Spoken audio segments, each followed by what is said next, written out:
Le doy gracias a Dios por cada uno de ustedes que seguramente habrán tenido que dejar algo, postergar algo para estar esta noche aquí. Bueno, tengo custodia, me vine a controlar. Predicaste muy largo, Abu, me dijo hace un tiempo atrás. Bueno, venimos cantando acerca de la luz.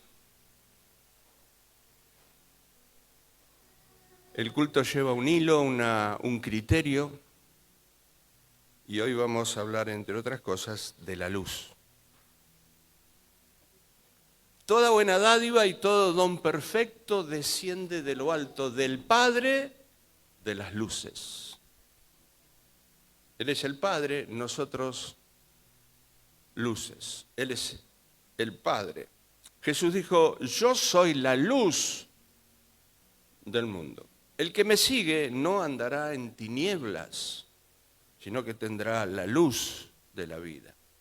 Había una frase muy común en Israel, en el Antiguo Testamento, que era, este camina en la luz, o este camina en la oscuridad. Y tenía que ver con caminar obedeciendo la palabra de Dios, o desobedeciendo la palabra de Dios. Era una frase muy común. Era evidente cuando un israelita caminaba en la luz o caminaba en las tinieblas. Se veía, se notaba. El tema es que la luz, cuando la prendemos, no es solamente para nosotros.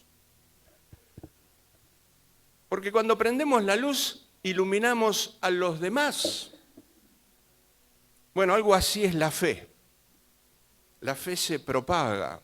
La fe y la verdad se propaga como la luz. Aunque no tengas intención, es parte de la vida. Surge naturalmente. Querés compartir. No hay que insistir, presionar, vamos a evangelizar, vamos a dar testimonio. Surge de la misma vida que está en nosotros. Les invito a abrir sus Biblias en Mateo capítulo 4, versículo 11 hasta el 16. Mateo capítulo 4, versículo 11. Venimos viendo las tentaciones de Jesús, la autoridad de Jesús, vete Satanás. Y fíjense el resultado de esa orden. Versículo 11. El diablo entonces le dejó, obviamente. Y aquí vinieron ángeles y le servían. 3 veces le insinuó a Jesús, provéete para vos mismo, convertí las piedras en pan. Deja que Dios te provea, que te salve de la caída. Y después, deja que yo, el diablo, te provea. En los 3 casos, el diablo intentó sacarlo de la voluntad de Dios a Jesús. Sacarlo del tiempo de Dios, de la manera de Dios. Generalmente hace eso, es una forma de tentar, sacarnos del centro de la voluntad de Dios. Pero el que hace la voluntad de Dios permanece para siempre. Así que Jesús no accedió a las demandas del diablo, él estaba en el centro de la voluntad. Siempre es mejor esperar el tiempo de Dios, la manera de Dios. Porque si no termino haciendo la voluntad del diablo. ¿Y qué pasó cuando él hizo la voluntad de Dios? Cuando esperó el tiempo de Dios, a pesar de las necesidades, vinieron ángeles y le servían. Es mejor que te sirvan los ángeles en vez de que te sirva el diablo. Seguramente le trajeron comida porque hacía 40 días que no comía. Estoy seguro que le trajeron adoración, porque Él era Dios. Estoy seguro que le trajeron palabras de fortaleza del cielo a Jesús. Siempre es mejor que Dios te provea, en el tiempo de Dios y a la manera de Dios. Es mejor los ángeles que el diablo. 12. Cuando oyó Jesús que Juan estaba preso, volvió a Galilea. Entre el versículo 11 y el 12 pasa un año.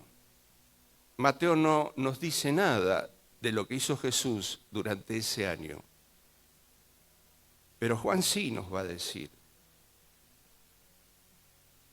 Cuando oyó Jesús que Juan estaba preso, volvió a Galilea para comenzar su ministerio en Galilea.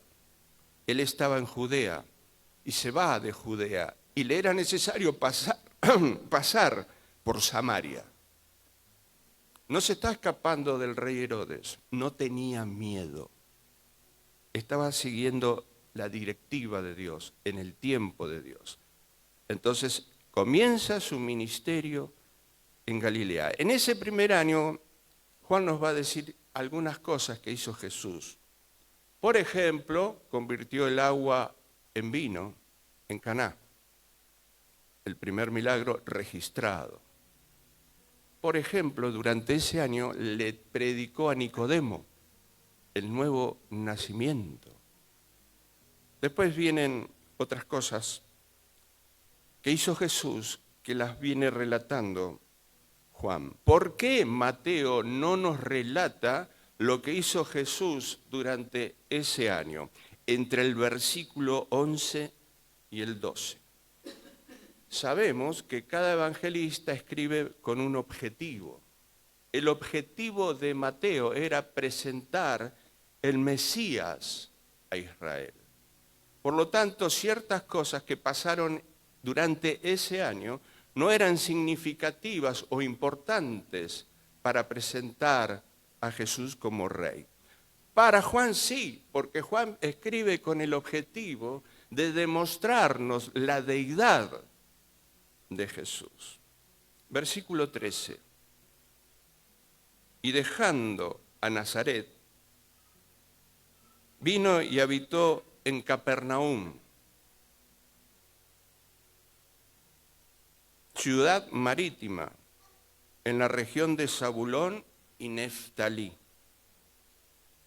para que se cumpliese lo dicho por el profeta Isaías, cuando dijo: tierra de Zabulón y tierra de Neftalí, camino del mar al otro lado del Jordán, Galilea de los gentiles. El pueblo asentado en tinieblas vio gran luz, y a los asentados en región de sombra de muerte, luz les resplandeció. Dejando Nazaret, versículo 13. Él vivió casi toda su vida en Nazaret. De ahí el despreciable título de Jesús Nazareno. Para los de Judea, Galilea era una provincia despreciable. Los de Judea despreciaban a los galileos, pero los mismos galileos despreciaban a los nazarenos. Era una especie de desprecio llamarlos nazarenos. Ustedes saben que Felipe encontró al Mesías y fue corriendo a avisarle a Natanael: hemos encontrado a aquel de quien escribió Moisés, a Jesús de Nazaret. ¿Y qué dice Natanael, que también se llama Bartolomé? Natanael dice: de Nazaret puede venir algo bueno, ¿te parece? La mayoría de los adversarios de Jesús creían que el hecho de que Jesús fuera a Nazaret era una evidencia de que no podía ser el Mesías. Natanael un estudioso de las Escrituras, estudiaba debajo siempre del mismo árbol, indagaba, escudriñaba las Escrituras. Por eso viene Felipe y le dice, vos que estudias tanto, hemos encontrado al Mesías, ese del cual escribió Moisés. Por eso a Natanael le importa este descubrimiento, a pesar de que tenía prejuicios con Nazaret. Natanael vivía en Caná de Galilea, de 12 a 16 kilómetros de Nazaret. Estaban cerquita. Sin embargo, parece que los dos pueblos estaban enemistados, tenían problemas. La tradición decía que de Nazaret no puede venir el Mesías porque Nazaret no figura en ningún profeta, ni en la ley de Moisés, ni en ninguna parte del Antiguo Testamento. No existe bíblicamente Nazaret. ¿Cómo va a venir de Nazaret? Había un abogado contratado por el jefe del Sanedrín, el sumo sacerdote. Ya había pasado muchos años, dentro del primer siglo, Tértulo, se ve que era el abogado contratado por ellos para atacar al apóstol Pablo. Hasta, por lo menos en el primer siglo, se despreciaba a los nazarenos. Y una forma de insultarlo y de desvalorizarlo era lo que dijo Tértulo allí en el libro de los Hechos. Lo están acusando al apóstol Pablo y Tértulo se para y dice, hay un cabecilla que es de la secta de los nazarenos. Bueno, así le llamaban a los primeros cristianos. Los cristianos, como nosotros, eran una secta llamada la secta de los nazarenos. Así despreciaban a los cristianos, llamándolos de esa manera. El cabecilla, el apóstol. ¿Sí? Bien, era un pueblo muy despreciado. Los habitantes eran toscos, sin letras, y allí eligió vivir Jesús desde niño. Pero él no nació en Nazaret, él nació en Belén de Judea, en el sur de Israel. Dejando a Nazaret, vino y habitó en Capernaum, ciudad de Nahum. Seguramente por el significado de la palabra eran compasivos. Allí estableció su sede ministerial. Nació en Belén, vivió en Nazaret y estableció su sede ministerial en Capernaum, también de Galilea. Ciudad marítima. Le decían camino del mar a Galilea porque realmente era un camino o era una provincia que tenía cruces de caminos hacia lugares importantes. Todo lo contrario con Judea, que decían Judea es el camino hacia ninguna parte.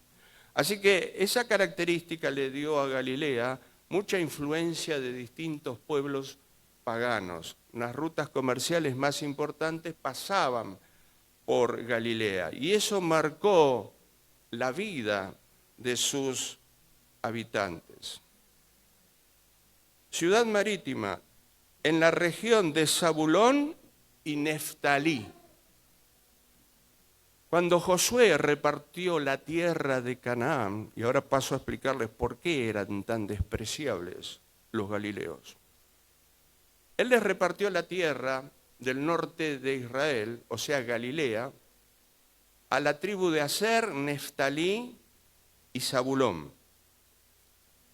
Pero estos habitantes de estas tribus no echaron a todos los cananeos, los dejaron, convivieron con ellos y recibieron la influencia de estos pueblos satánicos, paganos.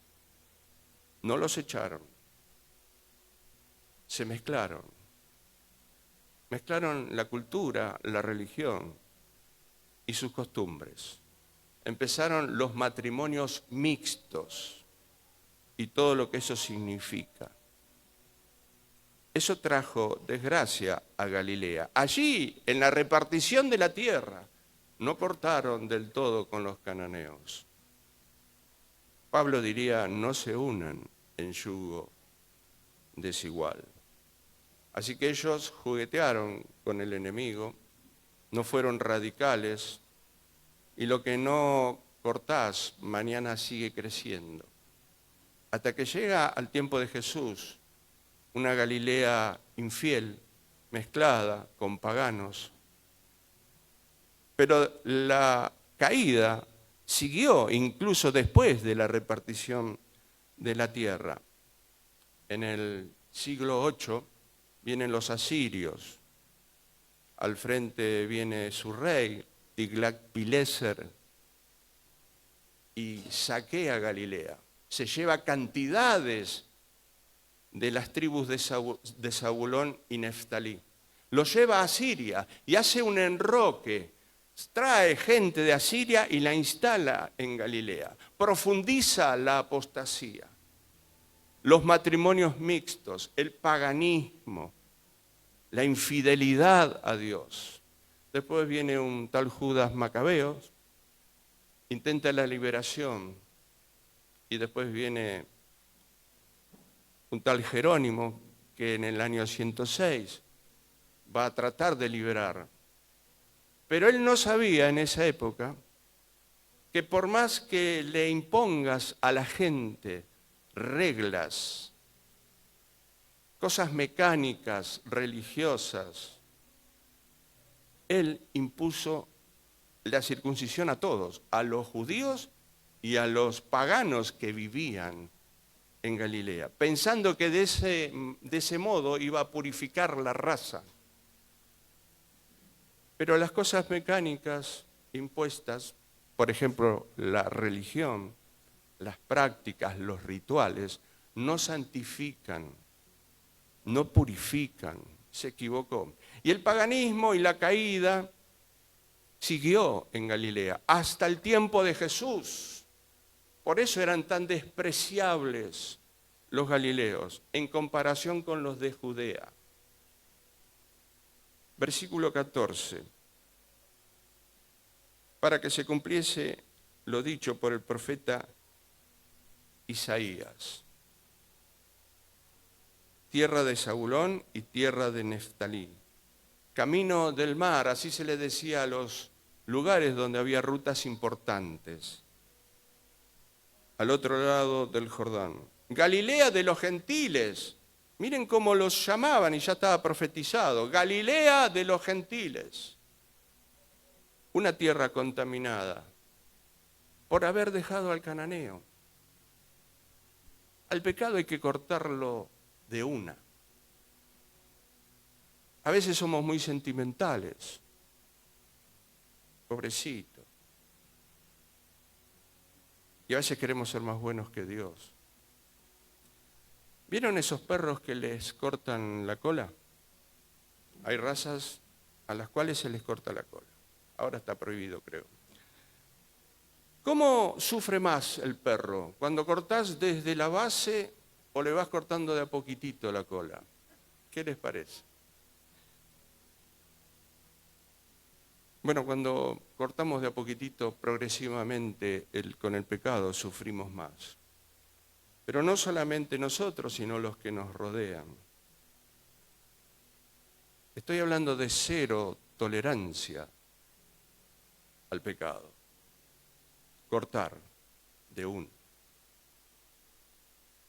Cero tolerancia al pecado. Llegó el tiempo que era Galilea de los gentiles.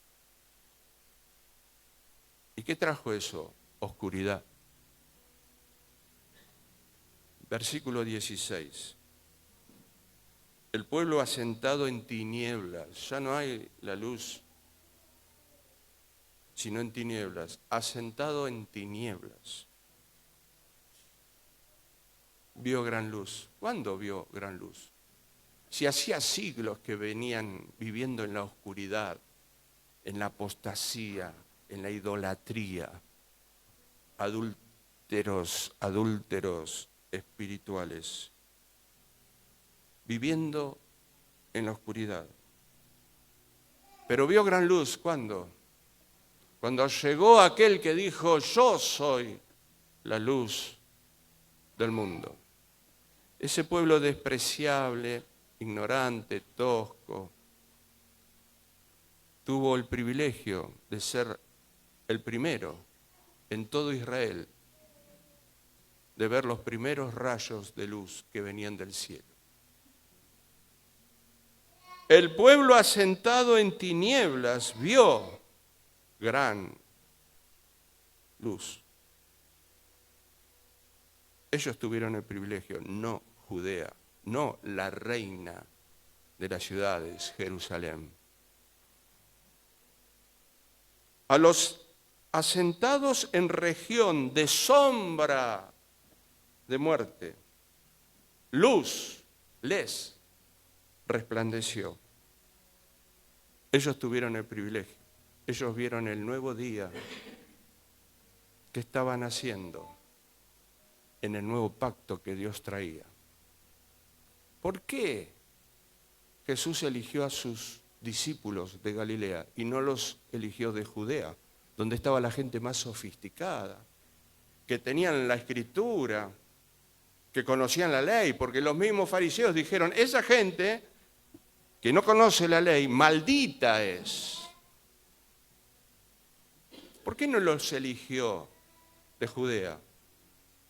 ¿Por qué eligió hombres ignorantes, sin letras, para que sean las luces que iban a brillar en todo este mundo? ¿Por qué eligió esos? Estuve investigando el perfil del hombre Galileo y el perfil del hombre de Judea. Los de Judea eran más sofisticados, eran más tradicionales, ortodoxos y también muy pasivos, porque desde el mismo Sanedrín empiezan a hacer alianzas con el imperio romano.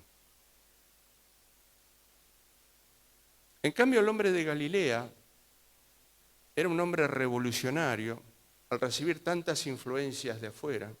No era un hombre tradicional, les gustaban las sediciones, estaban más propensos al cambio.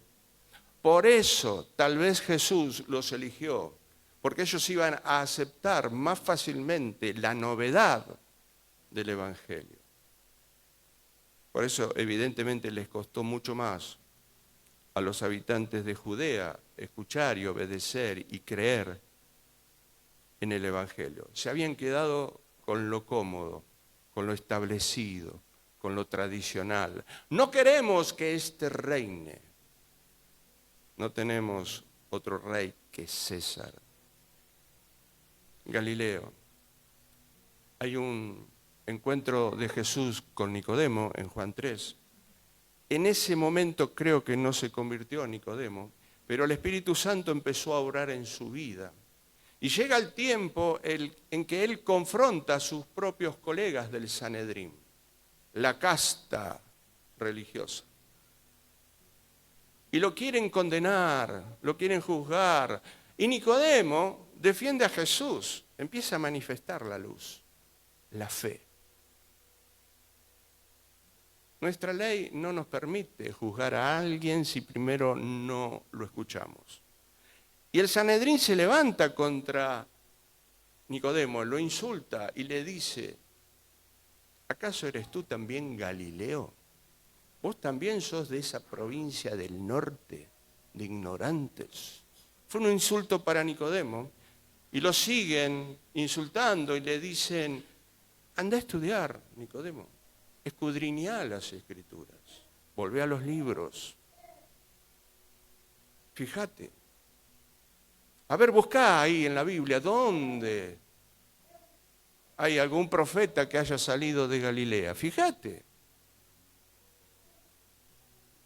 Y estaban equivocados, ¿saben? Porque sí salieron profetas de Galilea. Entonces me pregunté, ¿por qué la ignorancia de esta gente que tenían la ley? Digamos, hoy están llenos de Biblias. ¿Por qué se equivocaron tan mal? De Galilea jamás salió un profeta. Y hay un profeta bien clarito, después hay 2 o 3. No lo puedo decir con certeza, pero hay uno muy conocido que salió de Galilea. ¿Por qué se equivocaron así? Llegué a la conclusión que es por tradición. Siempre me dijeron eso y siempre lo hicimos así. Seguimos así. Claro, eran de Judea. Y tal vez por desinterés en las Escrituras, por no estudiar las Escrituras, por no amar las Escrituras. Andá, fíjate, Nicodemo, a ver si encontrás. Y ellos mismos estaban equivocados, porque primero se equivocaron porque pensaron que Jesús nació en Galilea y él había nacido en Judea. Él había nacido en Belén, como estaba profetizado. Porque ellos decían, el Mesías va a ser de Belén, de la ciudad de David. Pero parece que les faltó información, porque sí había nacido en Belén, en la ciudad de David. Pero pensaron que había nacido en Nazaret, se equivocaron. Así que están renegando contra Nazaret, contra Galilea. A ese pueblo asentado en tinieblas vino Jesús. ¿Saben por qué estoy aquí? ¿Por qué están ustedes? ¿Por qué eligió a los discípulos de Galilea? Porque lo vil y lo menospreciado escogió Dios. Pablo va a decir, no hay grandes nobles entre nosotros. No hay gobernadores, príncipes. Puede haber alguno que otro, pero la mayoría no. Gente sin letras, pero dieron vuelta al mundo conocido. Estos que trastornan el mundo entero han venido acá. Porque no era con letras, no era con títulos de nobleza, no era con doctorados ni licenciaturas, es con mi Espíritu Santo, dice Jehová. No es con ejércitos, no es con caballos, no es con armas naturales, es con mi Espíritu Santo. Lo vil y lo menospreciado escogió Dios. Es por la gracia. No es porque lo merecíamos. No lo merecemos. Algunos piensan que sí. En su orgullo, el hombre caído es orgulloso. Como que, menos mal Dios que me encontraste. No sé qué sería de vos sin mí. No es así. Él nos eligió. Eligió amarnos, porque tampoco merecíamos el amor de Dios. No es por tu grandeza, es por la gracia de Dios que nos salvó. No merecíamos nada. Es su gracia en nuestras vidas. En su gracia Él decidió visitar y trabajar en primer lugar en Galilea. Espiritualmente, más o menos, se me ocurre que todos venimos de esa Galilea, de este mundo de oscuridad. Por eso es tan importante, como cantábamos al principio, enciende una luz, déjala brillar. La luz brilla y es hermoso caminar en la luz, tener la seguridad de la luz. Lo peor que hay es caminar en la oscuridad. Y este mundo está en la oscuridad, necesita nuestra luz. Juan, capítulo 1, por favor.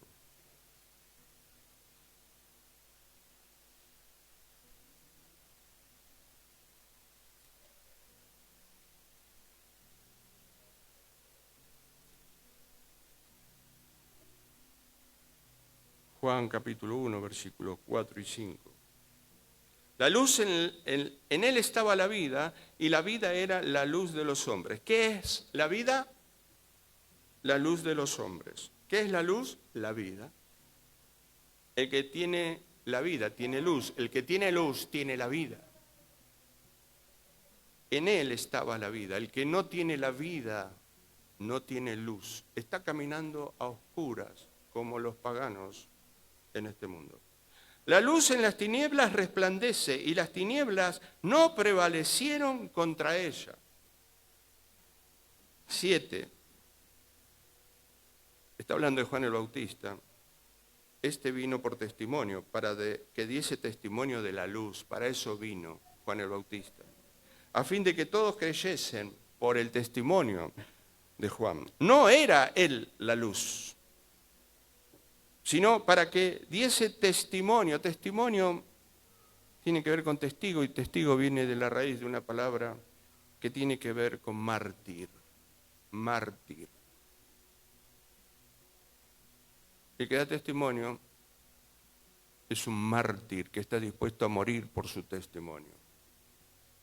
No es solamente hablar, porque algunos se amparan en lo que dice el libro de Romanos, que si confesares con tu boca, creyeres en tu corazón, serás salvo. El confesar eso, el confesar a Jesús, la luz, en el Imperio Romano era morir. ¿Quién va a morir? ¿Quién va a ser un mártir si sabe que es una mentira, si no lo cree? Entonces no era tan fácil ni barato ni gratis dar testimonio. Te costaba la vida. Hoy es re fácil. Vení, pasá, orá, repetí. Y Dios puede salvarte. Pero no porque repetís, sino a pesar de la repetición. ¿Es importante confesar? Sí. Pero en aquel tiempo te costaba la vida dar testimonio de la luz. Aquella luz verdadera que alumbra a todo hombre venía a este mundo. Y vino, y hoy está vivo como en aquel tiempo, y pretende que nosotros alumbremos. Tenemos que alumbrar en la casa, en el trabajo, en el barrio, en la familia, en todo lugar. No se puede obedecer a Dios si no tenés el Espíritu Santo. Tanto en el Antiguo como en el Nuevo Testamento. Es imposible obedecer la palabra de Dios si no es por la obra del Espíritu Santo. Juan 8, por favor.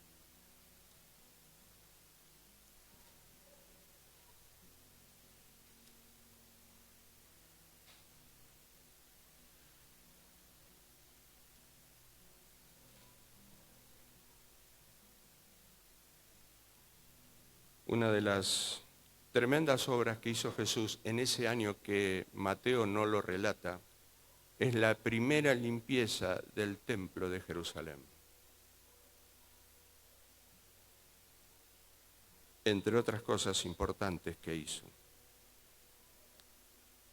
Juan 8:20. Estamos en la fiesta de los tabernáculos, también llamada la fiesta de los panes y la fiesta de la iluminación del templo. Estas palabras, Juan 8:20, estas palabras habló Jesús en el lugar de las ofrendas. Ese lugar era el atrio exterior, era también llamado el atrio de las mujeres, porque en esta cultura no se mezclan las mujeres con los hombres. Hasta el día de hoy, en las sinagogas, por un lado las mujeres, por otro lado los hombres. Era también el lugar de mayor iluminación en el templo. Cuando él habla estas palabras, ya había terminado la fiesta de los tabernáculos. Él estuvo en la mitad de la fiesta, estuvo el último día de la fiesta, pero este texto nos habla cuando ya terminó la fiesta. Por lo tanto, la iluminación se había terminado. En ese atrio llenaban el lugar de candelabros que estaban encendidos durante toda la fiesta. O sea que era una aluvión de luz el lugar ese. Pero cuando él habla, porque él ya había ido el último y gran día de la fiesta, ahora vuelve de vuelta al templo, pero ya la fiesta había terminado. Por lo tanto, los candelabros estaban ahí, pero no estaban iluminando, se les terminó la luz. Llegó a ese lugar, las luces apagadas. Hay mujeres. Vino al lugar de las ofrendas, enseñando en el templo. Y le prendió. Y nadie le prendió, porque aún no había llegado su hora. Las luces apagadas. Y él va a decir, yo soy la luz del mundo. Este lugar se quedó sin luz, pero yo soy la luz. Es muy significativo. Él usó siempre metáforas. Él usó lo que había en el momento, en el lugar. Yo soy la luz del mundo. El que me sigue no andará en tinieblas. Yo soy la luz que vino al mundo. La luz que no se apaga jamás. Él es la luz. Los que seguimos a Jesús tenemos que manejarnos en esa claridad. Y él se movía en el tiempo de Dios. Por eso nadie le prendió, nadie lo agarró, lo estaban esperando, lo querían matar ya desde esa primera limpieza del templo. Pero aún no había llegado su hora. Cuando nosotros nos movemos en la luz, sabemos el tiempo de Dios, sabemos el lugar que nos corresponde. Esta semana le dije a 2 personas, todavía no es el tiempo. Tener discernimiento, tener la luz para saber movernos en el tiempo de Dios, a la manera de Dios. Aún no había llegado su hora. En otro pasaje él va a decir, me ha llegado la hora. Por eso era intocable, invencible, hasta el momento en que él puso su vida. No le quitaron la vida. Él puso su vida porque había llegado la hora de Dios. Cuando tenemos la luz, sabemos el tiempo, sabemos el lugar. Y después vamos a ver qué sabemos, la proclama correcta. Que eso es el siguiente pasaje donde él empieza a predicar. Arrepentidos, porque el reino de los cielos se ha acercado. El tiempo correcto, el lugar correcto, Galilea, y la proclama correcta. ¿Cuál fue? Arrepiéntanse. Esa fue la primera palabra del primer sermón de Jesús. Arrepiéntanse. Que el Señor les bendiga.